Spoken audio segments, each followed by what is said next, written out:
BSc part 1 के student, dear students, आज BSc inorganic chemistry के अंतर्गत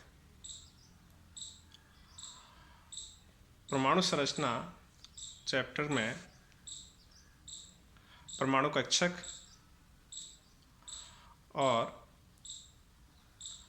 परमाणु के बारे में दिए गए विभिन्न मॉडल्स के बारे में हम पढ़ेंगे। मनुष्य की हमेशा ये नेचर रही है कि जो परमाणु या जो कण है उसका छोटे से छोटा पार्ट क्या होगा। तो नाम तो दे दिया उसका परमाणु, एटम, लेकिन इसकी संरचना के बारे में नहीं बताया गया। डाल्टन ने सबसे पहले ये अविभाजित कण के बारे में बताया गया, इंडिविजुअल पार्टिकल है, लेकिन बाद में इस परमाणु को विभाजित कर दिया गया। इलेक्ट्रॉन की खोज की गई, प्रोटॉन की खोज की गई और उसके आधार पर कि परमाणु अब विभाजित कण है, ना कि अविभाजित। उसके बाद जो रिसर्च और हुई तो जे थॉमसन ने बताया अपने मॉडल के अंतर्गत कि जिस तरह से खरबूजे के बीज में खरबूजा जो होता है उसके जो बीज डिस्ट्रीब्यूट होते हैं, उसी तरह से इलेक्ट्रॉन भी परमाणु के अंतर्गत डिस्ट्रीब्यूटेड होते हैं। रदरफोर्ड ने अपने मॉडल में बताया कि जो इसका जो पॉजिटिव पार्ट है वो एक जगह सेंट्रलाइज होता है, जिसे न्यूक्लियस कहा गया, और इलेक्ट्रॉन उसके चारों तरफ चक्कर लगाते हैं वर्ताकार कक्षा।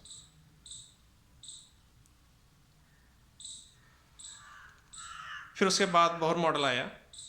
बोहर में बताया कि जो इलेक्ट्रॉन है वो नाभिक के चारों ओर चक्कर लगाते हैं वर्ताकार कक्षा में, और यहाँ पर जो वर्ताकार कक्षा में चक्कर लगाते समय वो ना तो रेडिएशन उत्सर्जित करता है ना ही अवशोषित करता है। और जब वर्ताकार कक्षा में चक्कर लगाता है तो जहाँ पर जो अवकेंद्रीय बल है वो कूलाम्बिक फोर्स के बराबर होता है। दूसरा कंसेप्ट है कि इलेक्ट्रॉन उन्हीं वर्ताकार कक्षों में चक्कर लगाएगा जिसका कोणीय संवेग का मान h/2 पाई के पूर्ण गुणज होगा। यानी कि मैथमेटिकली हम लिखें तो mvr = nh/2 पाई। n यहाँ पे पूर्ण गुणज है, h प्लांक कांस्टेंट है, मास है इलेक्ट्रॉन का, v यहाँ पे वेलोसिटी है और r यहाँ पे रेडियस है। किसकी है रेडियस? ऑर्बिट की।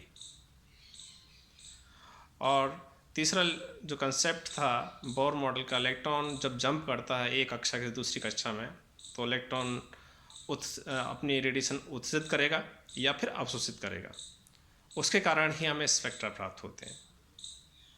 और इस तरह से इन कंसेप्ट के आधार पर, इन अभिग्रहित के आधार पर इलेक्ट्रॉन के लिए त्रिज्या, वेग कि इलेक्ट्रॉन की ऑर्बिट की कक्षा की त्रिज्या क्या होगी, जब इलेक्ट्रॉन चक्कर लगा रहा होता है ऑर्बिट में तो उसका वेलोसिटी क्या होगा, और इलेक्ट्रॉन एक कक्षा से दूसरी कक्षा में जंप मारता है और या जिस कक्षा में रहता है तो उसकी एनर्जी क्या होगी, और जंप मारता है तो कितनी एनर्जी उत्सर्जित होगी, कितनी अवशोषित होगी, उसका निर्धारण बोर ने किया हाइड्रोजन एटम के लिए।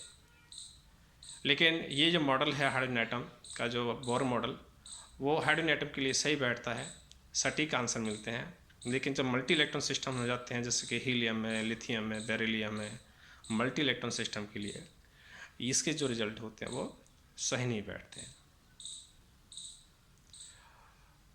साथ ही साथ जब हम हाइड्रोजन एटम पर मैग्नेटिक फील्ड या इलेक्ट्रिक फील्ड लगाते हैं और उसका स्पेक्ट्रा लेते हैं तो जो स्पेक्ट्रम लाइन है वो आपस में विपाटित हो जाती हैं, जिसको हम स्टार्क इफेक्ट या जीमान इफेक्ट के नाम से जाना जाता है। इसकी व्याख्या भी बोर अपने मॉडल के आधार पर नहीं कर पाया।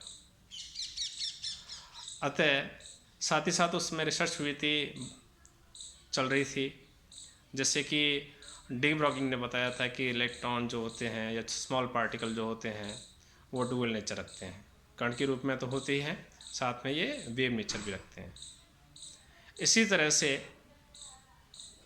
हाइजेनबर्ग ने बताया था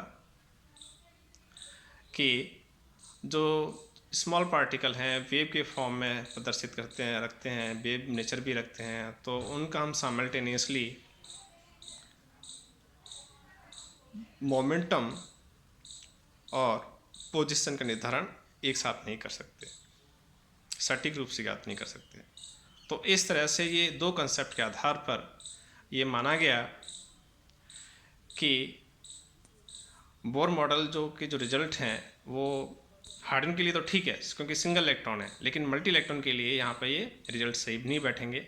अतः हमें स्वीकार करना पड़ा वेव मैकेनिक्स, क्योंकि यहाँ पर इलेक्ट्रॉन है वो वेव के फॉर्म में भी है और वेव मैकेनिक्स के आधार पर इसके हमने जो इलेक्ट्रॉन की कक्षाएं हैं, इलेक्ट्रॉन की जो वेग है, वो एनर्जी है, उसका निर्धारण किया और किस तरह से शेप होती हैं उसका निर्धारण किया। तो इसके लिए वेव मैकेनिक्स के आधार पर जो साइंटिस्ट का नाम आता है वो श्रोडिंगर वेव इक्वेशन आता है। श्रोडिंगर ने सबसे पहले ये वेव इक्वेशन दिया था, उसकी व्याख्या की थी। तो नेक्स्ट चैप्टर जो होगा अपना टॉपिक होगा वो श्रोडिंगर वेव इक्वेशन होगा और इसी के अंतर्गत हम परमाणु कक्षक के बारे में पढ़ेंगे। Thank you for listening.